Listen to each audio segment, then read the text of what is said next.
Your Pittsburgh Steelers went into Las Vegas last night and got that much needed win. And your Pittsburgh Steelers now are 2-1, keeping pace in that AFC North race with the Baltimore Ravens, the Cleveland Browns. The Bengals are falling. We'll see if they can catch back up and stand back up. With the injury to Joe Burrow, I'm not sure if that's going to be possible right away until he gets healthy. However, your Pittsburgh Steelers, the most important part of this equation, they're keeping pace, and now they improved to 2-1, and that's what they need to do. Slowly, each week, hang on to those wins, hang on to those building blocks every week, and slowly but steadily get better every week. And we're seeing it, and sometimes it seems slow and painful. However, this is what it is, guys, and this is how the NFL works. And especially for teams like the Steelers, you have to build every week and get better and better and better. This is a marathon, not a sprint, and we have to remember that. The Steelers' offense last night looked like more of the same a lot of the time. Pedestrian, lacking excitement. But however, they were able to get some splash plays. One big touchdown to Calvin Austin to jumpstart them. Another big throw by Kenny, finding Pat Freiermuth in the corner of the end zone, wide open. And that was Kenny's first touchdown or first game to where he threw more than one touchdown pass as a Pittsburgh Steeler. And that is a good statistic. That's a bright statistic, a positive statistic. And the Steelers now have to build on that. I felt the running game looked shitty at times, and then there was times to where they would bust one a little bit, 15, 20 yards. But I still feel as though Jaylen Warren gives them the best look, the best back in the backfield to give them another dimension in the game to where Najee just doesn't have that skill set, that threat of hitting a home run for 60, 70 yards, breaking a big 30-yard run at will. But Jaylen Warren supplies that, and we're starting to see that more and more. He's a big threat out of the backfield, and I did think Najee had moments last night to where he was a good complement to Jaylen Warren, and I think that's what the Steelers need to build on moving forward, is that thunder and lightning type backfield. Somebody that's going to come in, get your tough yards, come in and pound that defensive front, wear them down. And then you bring in a guy like Jaylen Warren and allow him that opportunity to hit a home run. There was one run where I seen Najee break to the outside, and if he just had that Jaylen Warren speed, that might have been a big play. And that was something that I was kind of irritated about. I'm like, man, I wish I was Jaylen Warren running the ball there. He would have had that extra step to get around that corner and break that for a possible 20, 25-yard run. Hell, we don't even know where it could have went, maybe even farther. But Najee isn't that type of guy. Najee is that tough yards guy. He did break a couple last night where he did get around the edge. I'm still seeing a lot of dancing in the at the line of scrimmage for Najee. However, he's got to start hitting the holes, and I did see that last night a little bit. So there was a positive mix for Najee Harris. There were bright spots. There were definitely some low spots. Jaylen Warren the same. I mean, neither back was perfect, but you can see the positive outcomes. Everything's starting to build slowly but surely with that run game. And the offensive line didn't do the running backs any favors. They are still trying to find their identity, trying to figure out how they can move the football and push that line of scrimmage back without allowing that big push. Especially, we've seen it a lot on passing downs by the Raiders with Max Crosby constantly harassing Kenny Pickett. So this offensive line still has to find their identity. And at times, I think it's time for maybe Chooks to take the seat and allow a young Broderick Jones to come in. Maybe that provides a spark. Slide Dan Moore over and get your foundational left tackle for years to come in place now. And we'll see how that works out. But maybe that's what this offensive line needs, is a little bit of a spark, a little bit of a different type of chemistry. And maybe Chooks is, just the guy, the casualty. I thought he played pretty crappy at times last night. I did see him several times allow Max Crosby to just smoke him.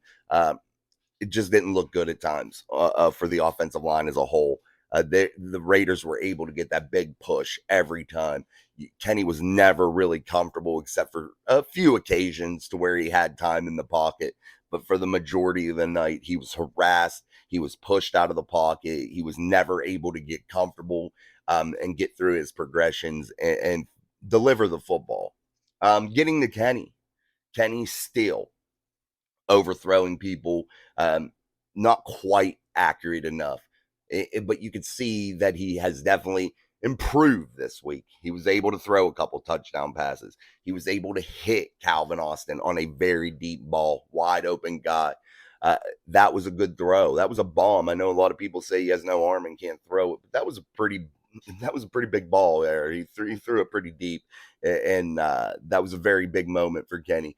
And then when he was rolling out to his left there and he was able to find Pat Fryermuth in the corner of the end zone, that was nice that he was able to identify that wide open guy down there. That's what you got to do. There's going to be a guy that's always open on every play, but you have to find that guy. And it may not be your first read, your second read. It may be your fourth option on the play, but you have to be able to find that guy. And you were able to see Kenny make some better decisions last night, which was a positive thing. So baby steps, I know, but you can see some progression with this offense. You can see we actually have an offense. Let's just say that. At least last night we did. The defense didn't have to supply 90% of our points last night. And it can't be. You have to have an offense that at least can average 20 to 25 points a game in between there somewhere.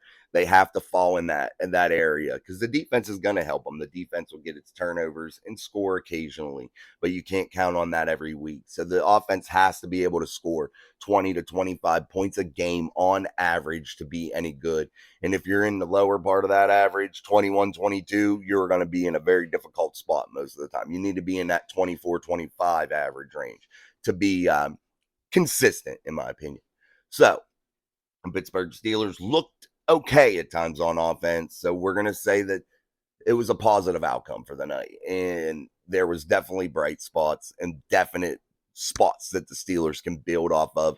And it doesn't look like now we're without hope totally. So that's a good thing. So moving on here, I want us to talk about the special teams real quick before we move over to the defense. Chris Boswell was money, several field goals. He's becoming just a beast, man, again. And I don't know what it is about a contract year for Chris Boswell, but he sucks usually. Injuries and just inconsistencies.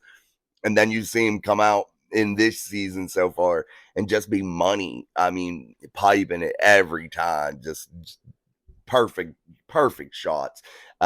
No thought in your head that he's gonna miss. No, it's total confidence, and you can see that in the coaching staff. Mike Tomlin, he'll send him out there for a long 50-some yard or 56, 57-yard shot, 58-yard shot. He has confidence that Boswell will make it. He hit one of those big deep ones last night. So that was a very big bright spot for the Steelers. So that the kicking game being better this year will help them win those 3-point games, those 1-point games, those really tight games. You have to have Boswell and you got to have your kicker there. And that is going to be big. And that may grab them a win or two this season extra. So great news for Chris Boswell on the kicking front. Great news for Steelers fans there. I do want to say too, Presley Harvin had his best regular season game as a Pittsburgh Steeler. He was booting the ball. He had one that was like a net of 30-some, 40 yards, but most of them were net 50s, net 45s, like big time nets on his punts, man. And that's changing the field totally in big moments. And that helps the team. And he was on the cusp of being gone. I mean, they were bringing in guys like Brad Wing to audition for this punter position. And there he comes. He rose to the occasion, and that's something that the Steelers can hang their hat on because he was booming the ball last night. And if you can get that version of Presley Harvin every week consistently, you got a good guy. And you got a guy that you can keep on the roster for years to come, and that he is the answer at punter. But if he goes back to the Presley Harvin of shanking it 35 yards, kicking it way out of bounds, 25, 30-yard punts, like, you can't have that. It kills you. You're setting these teams up in your territory. You're close to your territory consistently, and only bad things can happen there because your defense can only hold them so many times in an offense or in a league that is geared toward offense and scoring. So the Pittsburgh Steelers special teams really came up big last night. I felt like they helped win that ball game. They were able to change the field position several times with the punt game. They were able to deliver points with the field goal unit, kickoffs out of the end zone every time. The coverage teams, they were pretty damn good. At times they were missing some tackles, but you're gonna have that. So it's not always gonna be absolute perfect, but the Pittsburgh Steelers special teams as a whole, I got to say, was a solid effort last night. And that's such a relief to see so far this season. Now, moving over to that defense, the defense played lights out at times. They were able to shut down Devontae Adams at times, but Devontae's going to get his. He's going to get over 100 yards. You just have to minimize his damage. You have to minimize the amount of touchdowns that he catches. And the Steelers were able to keep that run game under wraps, which has been an Achilles heel for them. They always, well, not always, but they usually let up a lot of big runs during the course of a game with their bend, don't break sometimes that mentality. But the Steelers now, that back end, allowing a little bit of time for TJ Watt and Alex Highsmith, holding their guys a little bit to where they can allow that Steelers pass rush to possibly get and hit home. And TJ Watt, phenomenal. Alex Highsmith, I know he didn't have a lot of highlight reel tape last night, but he made a difference. He was there, pushing back onto Garoppolo, making him uncomfortable. You could tell that Garoppolo was uncomfortable, fearing for TJ Watt coming at him. He knew he was close every play. I mean, and when you're now adding to the addition of Golden and Herbig, Golden had a big sack last night. Herbig didn't have any highlight reel tapes, but you could feel the difference in that pass rush when you're able to rotate in guys and keep fresh legs and keep a consistent pressure on the quarterback. And now the back end is catching up on the Steelers defense slightly. I still think Joey Porter Jr. needs to have more snaps. I still think that Patrick Peterson needs to be playing in a more exotic role. He did have an easy interception last night. It was a gimme interception. I felt like that first score to Devontae Adams, Pat P, if he had turned the other way, that would have been an interception. Instead, it was a touchdown. So he picked wrong on which way he was turning. If he'd have turned to the inside, I think he would have had a great shot at that football. But it was a great throw by Garoppolo anyway. But there was still a chance there for Pat P to make a play or at least break it up. Um, all in all, I think he did okay. He's not a lead. He's an older cornerback. And what do you expect? He's going to be serviceable most weeks, but he's not going to be that spectacular superstar anymore. He's just not. So I think you need to get Joey Porter Jr. in there and keep feeding him more and more snaps each week, getting him ready toward that playoff run. That's what you need to do. Oh, excuse me, guys. But anyway, Joey Porter Jr., I feel like needs more snaps. I felt like that pass rush was hitting home. How about Keanu Benton, a guy that's getting a lot of snaps now due to injury? I thought him, Liao, I thought they played well. I thought they stuffed the run pretty good. Keanu Benton with a big sack on Garoppolo. Like we were talking about the middle linebackers. Well, we haven't spoke about them yet. So let's talk about the middle linebackers. I felt like Holcomb was out there hitting people. He looks comfortable now. He doesn't look like he's constantly trying to think where to go, what to do. Am I going to be messing up? No, I think he's now starting to play a little bit more free, and that's what you got to allow these guys to do. And I felt like that whole inside linebacker group as a whole played gave their fair share of effort, man. They were down there coming downhill on the run. They were in there defending on the pass. There was a pass interference penalty on Holcomb, but I'd rather him do that when a guy's coming across his face than let a guy be able to go for a big run and score or catch and score.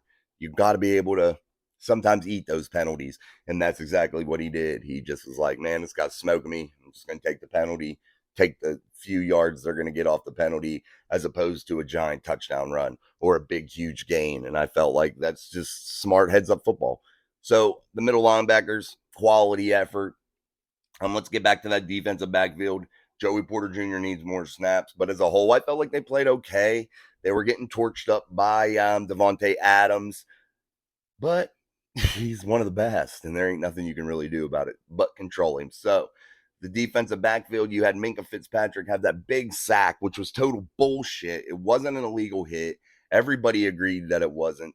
I think they were getting a little bit of retaliation on that call from last week with the Chubb injury. I think they seen it happen, and they're like, oh, you can't have calls like that in football. I'm sorry. The quarterback is there. He's free game with that. What do you want him to do? Two-hand touch him? That's bullshit. You got to let him hit the guy. He came in perfectly timed, laid a monster hit on Garoppolo, put him to the floor. It was a clean hit. It was an aggressive hit. And I felt like Minka was all over the field last night, flying around, causing some disruptions to receivers. And I think he played a quality game. And it was a shame that that game last night with that call was brought a little bit closer, I feel like, than it should have been. Sometimes the referees play too big of a role in how these games pan out. So, as a whole, this defensive backfield played okay. KZ played good. I thought Wallace played good at times. Levi Wallace with a couple picks. So he had some great moments. There was a couple moments where he got beat up a little bit, and he had a little bit of an injury, came out for a play, but was able to return. So as a whole, this defensive unit really came through yet again. 3 weeks in a row, they played solid. Week one, they got torched a little bit, but they still played kind of okay. They weren't the reason that they lost. It was the offense was the reason they lost in week one. Week two, they totally dictated the game. The outside linebackers won the game for the Pittsburgh Steelers. This week, I feel like they were big time contributors again and very steady, and you're not afraid to put them on the field in big moments, and they're not a liability. And the Steelers defense continues to grow each week also, and they're sitting at a pretty good spot right now, but I think they could get a lot better. So that kind of wraps up the game a little bit from the first time that I watched it. I made a video last night, but it kind of messed up with the audio and it was late, so I wasn't recording it again. So I wanted to jump on and give you guys that breakdown. We're running a little long here, longer than we usually do, but we broke that game down. Tomorrow we'll break it down maybe in a little bit more detail, picking some position groups that we think the Steelers could get better at, some of their deficiencies heading into week 4 rather. And then we'll do the breakdown Wednesday and give you our game preview for the Texans Steelers matchup in Houston. And it's a big game. The Steelers need to go down there and get that win, come out of there 3-1, keep pacing this division. That's what they got to do. They got to, no matter how, they got to keep pacing this division, because if you fall too far back, I think you could be in trouble, because I think there could be 3 playoff teams out of this division this year: the Cleveland Browns, the Baltimore Ravens, and the Pittsburgh Steelers. Lamar Jackson looked like shit yesterday, in my opinion. Didn't come through in big moments. I thought the refs helped out the Colts there at the end. But Lamar Jackson is who I always say he is. He can't win big games. And I just don't want the ball in his hands at the end. He's not that guy. I don't think so. I don't think he gets through his progressions correctly. I think his receivers, though, yesterday did make some mistakes to where it didn't help him out too well. But hey, I'm happy to see it. I don't want the Ravens to win shit. So we'll break that down farther whenever we play the Ravens, whenever the Steelers meet the Ravens, which will be the following week. So we're getting a little bit ahead of ourselves. So again, we'll break that Houston Texans game coming up for week 4. We'll break that down, and much more on the channel this week. So I appreciate you guys stopping through. Appreciate you watching. Don't forget to subscribe to the channel, like the videos, comment on the videos, share the videos, and I appreciate it. Until next time, peace.